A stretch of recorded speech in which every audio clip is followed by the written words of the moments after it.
Tapi kita bukan mengalah, kita menang supaya hubungan lebih baik. Kalau misalnya kita berubah, respon kita lebih baik, relasi yang tidak baik tidak menjadi lebih buruk. Kalau respon kita lebih baik, relasi ini minimal sama ataupun bisa menjadi lebih baik. Kan hubungan kan jadi bertumbuh dibandingkan kita mengikuti kemarahan kita, ketidakpuasan kita, itu akan memburuk.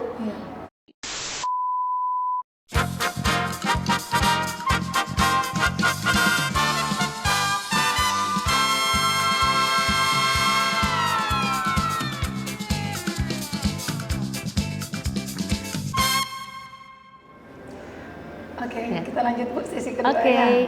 Jadi tadi kan kita udah bahas mengenai identitas diri, kemudian pencarian relasi, terus pencarian jodoh, jodohku, and then ke marriage. Nah, kita mulai dengan pencarian jodoh. Seringkali banyak banget sih sebenarnya. Yang pertama orang biasanya ngomong tuh gini, kayaknya dia jodohku nih, karena lagi cinta. Cinta bersemi Bu, apapun indah.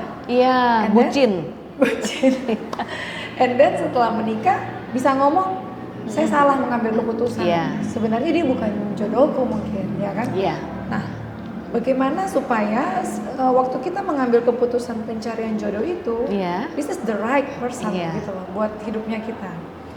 Kira-kira gimana Bu? Apalagi kan di usia dewasa muda, apalagi banyak juga yang terjadi kecelakaan.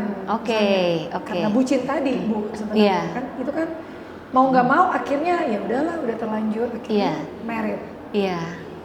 Gimana kita mencegah ke sana dan gimana kita mencari jodoh yang sebenarnya dia yang terbaik nih kayaknya nih, yang paling cocok nih buat saya. Bener banget, di usia dewasa muda itu adalah usia membangun keintiman ya. Membangun keintiman, jadi ketemu dengan pasangan hidup, membangun cinta, lalu menikah. Sebelum kita menikah, pastinya kan kita single dulu. Sehingga bagaimana kita di masa single itu penting banget. Itu persiapan untuk ketemu jodoh dan menikah. Persiapannya itu adalah marilah kita mempersiapkan masa single kita sebaik-baiknya. Karena pernikahan yang kuat adalah seorang single yang sehat secara spiritual dan emosi menikah dengan seorang single yang sehat secara spiritual dan emosi, dan tentunya fisik juga ya. Menikah, bayangin kalau kita nggak sehat secara emosi. Jadi penting banget kalau misalnya kita orang yang penuh dengan luka, nanti waktu kita membangun persahabatan kita kan jadi konflik. Lalu juga pemahaman kita tentang pernikahan juga, kalau kita punya pemahaman yang buruk tentang pernikahan karena masa lalu, padahal Tuhan punya rancangan untuk pernikahan, nah ini juga akan mempengaruhi bagaimana kita memasuki pernikahan kita. Lalu tadi sempat dibahas ada yang kecelakaan atau bucin. Kenapa seseorang itu bisa bucin? Bisa jadi di dalam tangki emosinya itu kekurangan kasih, kekurangan relasi. Ketika di masa pertumbuhan, seorang anak itu membutuhkan relasi yang intim dengan orang tua, tapi defisit. Lalu karena tangki emosi defisit, dia kesepian, kurang kasih sayang. Lalu di dalam kehidupannya di usia dewasa, dia bisa menjadi haus akan kasih sayang, kemudian haus akan relasi, lalu ketemu pacar karena hatinya kosong dan haus, jadi dia jadi sangat melekat dengan pacar tersebut, jadi bucin deh.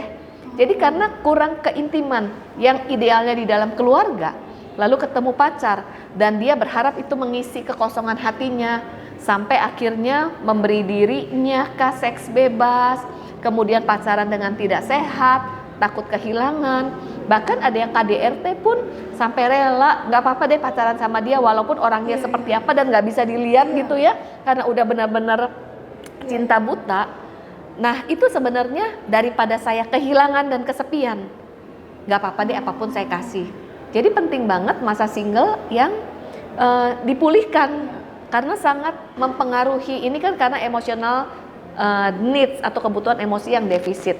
Sehingga mencari pacar hanya dikuasai oleh emosi untuk memenuhi keinginan kepenuhan emosi. Atau ada lagi yang sulit cari pacar karena trauma. Yang satu kan bentuknya jadi dependence dan bucin, yang satu membentengi diri. Nanti saya terluka, lebih baik saya nggak usah pacaran, nggak usah menikah, ataupun menyibukkan diri kepada karir. Ya udah berkarir dulu deh, nggak membangun hubungan. Nah ini sebenarnya krisis di masa dewasa muda adalah membangun keintiman atau berkebalikan dia jadi mengisolasi diri. Jadi ada yang berpikir nanti dulu aja deh untuk mencari cinta, menyibukkan diri membangun karir. Ini sebenarnya adalah bentuk isolasi diri. Lalu nanti waktu berjalan, baru terpikir, oh iya udah usia sekian ya, kok saya belum menikah. Sehingga penting banget ya untuk single yang sehat. Yang sehat adalah kita sadari luka kita, proses, lalu membangun persahabatan, pertemanan dulu, lalu persahabatan dengan beberapa orang yang dekat, bisa sharing dari hati ke hati, lalu juga membangun persahabatan dengan lawan jenis. Nah, ketika membangun persahabatan, tentunya kan kita mau value yang seperti apa, nilai seperti apa, kita menikah dengan yang bagaimana. Kalau misalnya contohnya di sosmed kita foto-foto sambil pegang bir, oke. Nanti kan yang dekat sama kita juga orang yang nilainya sama, betul? Kalau misalnya kita mau menikah dengan orang yang takut akan Tuhan, tentunya kita ketemunya di komunitas yang sama-sama melayani Tuhan. Jadi penting banget kita mau bersahabat di komunitas yang seperti apa, dan kita mau membangun hidup dengan orang yang memiliki nilai seperti apa. Ini jadi penting banget. Masuklah dalam komunitas bersahabat, lalu disitulah mulai mendoakan. Dan nanti kan kita mulai suka ya, mulai suka dengan lawan jenis, di situ didoakan, kita pasti punya kriteria. Punya kriteria nggak salah, tapi jangan perfeksionis. Kalau perfect itu nanti nggak ada yang masuk hitungan tuh semuanya, nggak ada yang masuk list. Jadi kita lihat ada yang bisa dikompromikan, ada yang tidak bisa dikompromikan. Oke, yang bisa dikompromi kira-kira apa, Bu? Yang bisa atau yang tidak? Yang jangan dikompromikan. Ya, yang bisa apa, yang nggak bisa apa? Ini penting banget. Yang jangan dikompromikan adalah kalau kita kembali kepada firman Tuhan, kan ditulis ya, jangan menjadi pasangan yang tidak seimbang dengan orang-orang yang tidak seiman. Itu di firman Tuhan ada. Ini perlu didoakan. Karena nilai di mana kita tuh sama-sama mengejar Tuhan, punya nilai yang sama atas pernikahan, itu kan penting banget. Ini yang pertama. Lalu yang kedua, yang jangan dikompromikan adalah kalau ada KDRT. Kekerasan dalam relasi, bukan rumah tangga, yang nanti akan berdampak pada kekerasan rumah tangga. Kalau seseorang yang udah melakukan kekerasan, membahayakan jiwa, nah itu lebih baik kita tunda ataupun pikirkan ulang tentang dia. Karena nanti kalau kita udah menikah, dia akan melakukan hal itu lagi kecenderungannya. Karena kan punya luka. Jadi keselamatan jiwa itu penting banget. Dua ini sih sebenarnya sih. Ataupun orang yang benar-benar tidak menghargai kita dengan melakukan abuse, verbal abuse kah, emotional abuse, ini benar-benar perlu dipertimbangkan banget. Kemudian hal-hal yang bisa dikompromikan, oke, mungkin bentuk fisik gitu ya. Fisik, oke. Bukan berarti semuanya kita nggak apa-apa, tentunya kan perlu ada perasaan jatuh cinta juga. Kemudian juga mungkin edukasi, kemudian juga mungkin pekerjaan, lalu juga mungkin hobi. Nah ini bisa dikompromikan karena kan ini bisa penyesuaian ya, bisa penyesuaian, yang penting nyambung, bisa tukar pikiran. Nah ini jadi pertimbangan-pertimbangan. Lalu visi, kemana tujuan hidup, ini kan juga pertimbangan-pertimbangan ya. Nah setelah kita bisa melihat ini, lalu memfilter juga, mempertimbangkan, kita mendoakan mana yang ada damai sejahteranya. Lalu kita tinggal putuskan memilih yang mana. Percayalah, kalau misalnya memang bukan dari Tuhan, Tuhan bisa tutup jalan. Tapi kalau misalnya kita menikah dengan dia, itu Tuhan izinkan. Sehingga ketika sudah menikah, jangan berpikir saya menikah dengan salah orang. Jadi kalau sudah menikah, kedepannya jalanilah pernikahan kita, bangunlah pernikahan kita, belajarlah tentang pernikahan. Tapi persiapan sebelum nikah ini penting. Sekali lagi, ketika sudah menikah, jangan berpikir apakah salah, kemudian menyesali keputusan. Itu namanya tetap hidup di masa lalu. Tapi sesudah menikah, apapun yang terjadi, yuk bangunlah pernikahan, karena pasti akan ada tantangan-tantangan. Jadi bayangin aja kalau ada tantangan, ada konflik, salah nggak ya? Ada tantangan, ada konflik, mikirnya salah lagi nggak ya? Kan akhirnya jadi berputar-putar. Tapi bagaimana bisa menjalankan pernikahan semakin bertumbuh, walaupun ada konflik, tantangan, di situ kita dibentuk. Demikian. Betul. Nah, kalau misalnya Bu, masa pacaran ya, kita bilang, ada yang pacarannya setahun, gak lama married Bu. Ada yang bertahun-tahun, 5 tahun, 8 tahun, buntut-buntutnya putus. Iya. Emang ada, maksudnya ada pembelajaran harus berapa lama sih orang pacaran idealnya buat mengetahui. Ada yang pacaran juga sudah saking terlalu lamanya berasa kayak teman. Iya. Cintanya sudah kayak teman, sudah kayak saudara kali ya gitu. Oke. Kalau misalnya dibilang berapa lama yang baik dan bagaimana, memang nggak bisa jadi patokan yang pastinya ya. Karena dengan pacaran yang lama pun belum tentu kan bisa saling mengenal. Dengan pacaran yang lama pun bagaimana berpacaran, apa yang dilakukan, kemudian bagaimana mengisi waktu pacaran kan juga kita nggak tahu ya, nggak menjamin juga. Lalu ada juga yang mungkin sebentar, tapi di dalam waktu datingnya itu berkualitas. Kemudian mendiskusikan, membicarakan tentang masa depan. Jadi kualitas dari dating dan pacaran itu juga penting banget gitu. Nah, tapi kalau ngomong soal kualitas, apakah LDR juga oke? LDR memang ada pertimbangan yang berbeda dengan berhadapan. Karena berhadapan atau misalnya bersama-sama ya bersama-sama. Kalau bersama-sama kita bisa berkomunikasi lebih intens, mengenal lebih baik lagi. Kemudian juga apa-apa kita bisa saling cepat untuk membahasnya.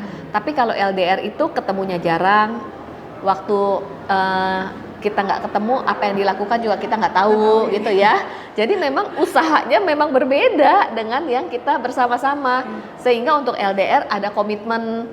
Kemudian juga bagaimana untuk mengenal lebih dalam lagi ya memang perlu komunikasi, tapi terbatas di mungkin WhatsApp kah, kemudian telepon kah, dan tentunya tetap beda ya, tapi bisa diupayakan sering telepon kah, sering WhatsApp kah, kemudian kalau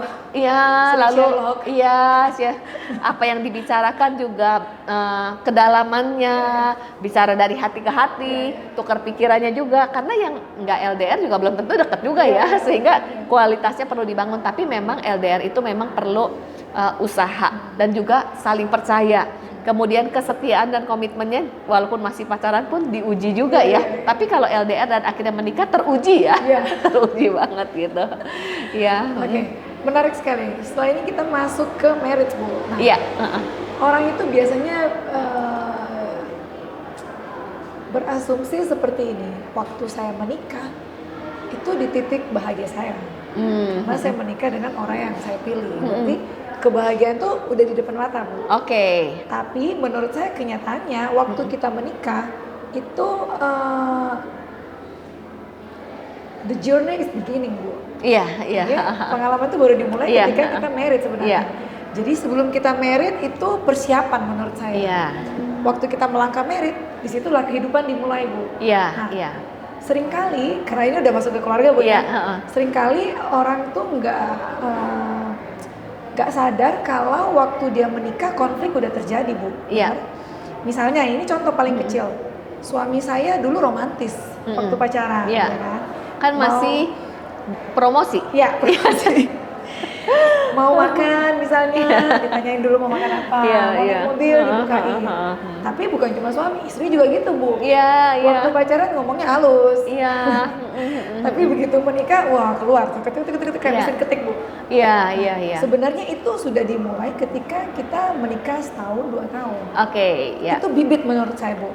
Tapi jarang dinotis, Bu. Konfliknya udah ada dari kecil. Nah, akibatnya waktu kita menikah bertahun-tahun kita hidup dengan pola yang sebenarnya kita menyesuaikan dengan pola itu. Ya udahlah kita nyari kesibukan sendiri-sendiri, Bu. Nah, yang akan berimbas ke anak menurut saya.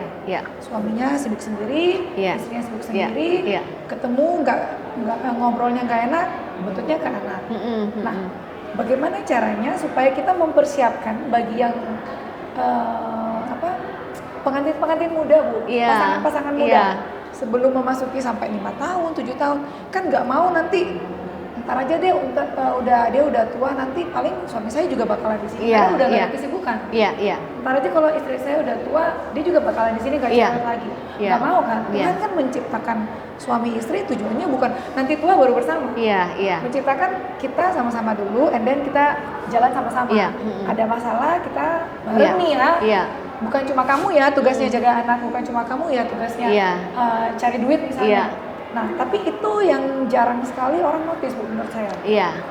Urusan anak kamu, urusan cari duit bapak-bapak. Nah, gimana caranya kita prepare dari awal sehingga komunikasi bagus, kita jalan bareng, dan tujuan Tuhan buat pernikahan itu ada, Bu. Gitu. Nah, ini menarik banget. Kalau tadi kan kita bahas bagaimana ketemu pasangan. Setelah kita berdoa, lalu kan kita masuk masa dating dong, pacaran. Nah, ketika kita di masa pacaran ini, apa yang kita lakukan? Biasanya kita tuh banyak yang masa pacaran itu untuk ya udah jalan-jalan kah, terus udah gitu makan malam bersama, tapi lupa untuk mempersiapkan. Jadi persiapan kepada pernikahan itu penting banget. Persiapan kepada pernikahan, bagaimana kebiasaan dari sendiri nanti menjadi berdua. Itu beda banget loh, hidup sendiri sama hidup berdua. Jangan sampai udah menikah kemudian tetap pengen seperti hidup sendiri, kemana-mana nggak izin, kemana-mana nggak diomongin, pengen bebas sendiri, tentunya itu pasti beda. Itu persiapan. Lalu persiapan untuk mengatasi perbedaan, itu juga dimulai dari pacaran. Kenali, lalu kalau ada perbedaan, ada konflik, bagaimana menyelesaikan konflik, itu belajar juga dari masa dating atau pacaran. Jangan ketika konflik, ketika dating, semua baik-baik seperti nggak konflik, ditutupi, nggak berani membicarakan. Sebenarnya skill mengatasi konflik juga perlu belajar dari masa dating. Lalu kenali keluarga asal masing-masing. Jadi bagaimana keluarga pasangan, papa dan mamanya, bagaimana keluarga kita, karena suka atau nggak suka, bibit bebet bobot, kita ini mewarisi sifat-sifat dari orang tua kita. Dan juga nanti calon kita atau suami kita atau istri kita itu mirip banget tuh sama mertua kita. Jadi kenali. Oke, ini pengenalan akan dirinya. Kemudian bimbingan pranikah itu penting banget. Karena sebelum menikah kita belajar perbedaan pria dan wanita, belajar komunikasi yang baik, lalu evaluasi selama ini komunikasi orang tua kita seperti apa, tipe komunikasi kita gimana, apa yang perlu ditingkatkan. Lalu cara mengatasi konflik itu juga perlu belajar, karena kita sering mencontoh. Misalnya papa dan mama suka mengkritik, memaki. Nanti kita masuk pernikahan juga kalau kita nggak belajar mengikuti yang sama juga. Jadi persiapan kalau kita sudah belajar, jadi kita bisa tahu, oh kurang lebih nanti pernikahan permasalahannya yang muncul adalah ini, apa saja. Dan ketika menghadapi permasalahan, kita juga perlu punya mindset, apa sih tujuan Tuhan dalam pernikahan. Karena seringkali kita menikah untuk bahagia, untuk memenuhi kekosongan emosi, untuk menjadikan pasangan kita memenuhi kebutuhan kita. Kalau tujuan kita itu, kita akan kecewa. Tapi rancangan Tuhan dalam pernikahan, ketika kita menikah, kita dibentuk melalui pasangan kita untuk dewasa, lalu membangun keluarga yang kuat, generasi yang kuat, menjadi berkat buat sekeliling kita. Ini mindset yang perlu ditanam dulu. Kemudian ketika memasuki pernikahan, tentunya pasti akan ada gesekan. Jadi ada musimnya nih. Musim semi kah seperti bulan madu, ya. Lalu mulailah masuk musim gugur, harapan-harapan berguguran, melihat kenyataan, kok nggak seperti yang diharapkan, itu pasti akan terjadi. Namun bagaimana ketika hal ini terjadi, yang tadi kita udah pelajari, praktekkan komunikasi, praktekkan pengampunan, praktekkan bagaimana menyelesaikan konflik. Nah, disinilah ketika kita mengaplikasikan hal tersebut, kita jadi bertumbuh dalam relasi. Jadi persiapan itu penting banget. Lalu juga belajar bagaimana mengasuh anak, bagaimana menjadi seorang ayah, bagaimana menjadi seorang ibu, itu penting banget. Jadi never stop learning ya. Perlu terus belajar. Nah, gimana kalau yang sekarang ini mungkin sudah sementara di posisi menikah misalnya, Bu? Iya. Sudah di posisi menikah, tapi hubungan mungkin nggak bagus, nggak bagus sih, sudah terbiasa dengan pola yang seperti itu. Mungkin nggak salah sih, Bu, nggak salah sih kalau kedua belah pihak ya fan-fan aja. Cuma menurut saya efek jangka panjangnya sedikit tidak pasti ada ke anak ya. Iya. Kita ngomongin ke Iya, anak. betul. Nah, beberapa orang kan kalau misalnya disampaikan, misalnya dia ngomong gini, suami saya udah sering saya nasihatin, saya tegur nggak mau berubah misalnya gitu. Atau kebalikannya, istri saya udah sering saya nasihatin nggak mau berubah, ya udahlah biarin aja deh. Nah, kalau misalnya kena kasus seperti itu, kan efeknya itu loh ke anak maksudnya. Apa kita sadari sebenarnya? Betul. Idealnya kan dua-duanya mau terus belajar dan berubah ya. Kalau misalnya ternyata pasangan kita sulit untuk berubah, sekali lagi kita perlu ingat bahwa yang mengubah itu adalah bukan manusia, tapi yang mengubah itu adalah karya Roh Kudus. Karena tugas Roh Kudus itu adalah menginsafkan akan kesalahan dan dosa. Jadi kalau pasangan kita kasih tahu supaya berubah dan belum berubah dan kita tuntut berubah, kita tambah capek dan konflik menuntut orang lain seperti yang kita inginkan. Jadi perubahan itu bukan kita menuntut pasangan berubah, mulailah diri kita dulu yang berubah.